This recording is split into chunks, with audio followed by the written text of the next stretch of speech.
Yo, what's going on? It's your boy Grizzly Adams, Big Dre, aka The Conscious Christian.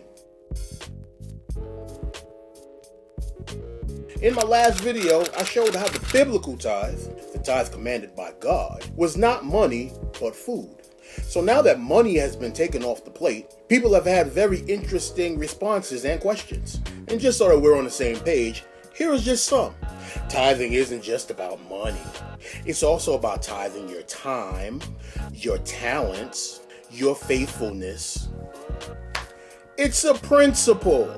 God gave us everything. Why can't we give him back 10%? The only reason why people don't tithe is because they're stingy. There are many more on the list, but there's two that I'd like to deal with because I've heard them the most during my walk with Christ. They didn't have money back then, so they had to tithe agriculture. They used the bartering system back then because they didn't have money.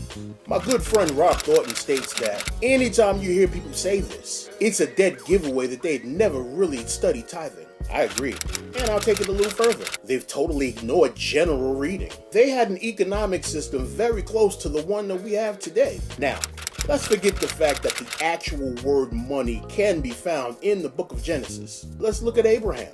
Abraham is found making a purchase for land in order to bury Sarah after her death. Remember, he was very rich with silver and gold. But let's take a look at his descendants for a second. The children of Israel left the land of Egypt with the spoils of the land. They left Egypt very wealthy as a people. And there are many other things that we can talk about, Old and New Testament, that showed that the children of Israel had money to tithe with, if that's what God required as a tithe. But he didn't. He only asked them to tithe their food from the ground and their livestock. Here's another one that I've heard. If we don't tithe, how will the church doors stay open? Another good friend of mine, Gary Arnold, said that the church will run just fine without money. Well, that is, the body of Christ. Now, the institutionalized church, which are corporations that are doing business as a church, won't make it without money. Remember, if Jesus said that the gates of hell shall not prevail against the church, then why are people so worried about money? True statement. The body of Christ in the New Testament never needed money to operate. There was no church building, pastor's salary, that's another video, bills to be paid, or any of the things that we have today. It was a community.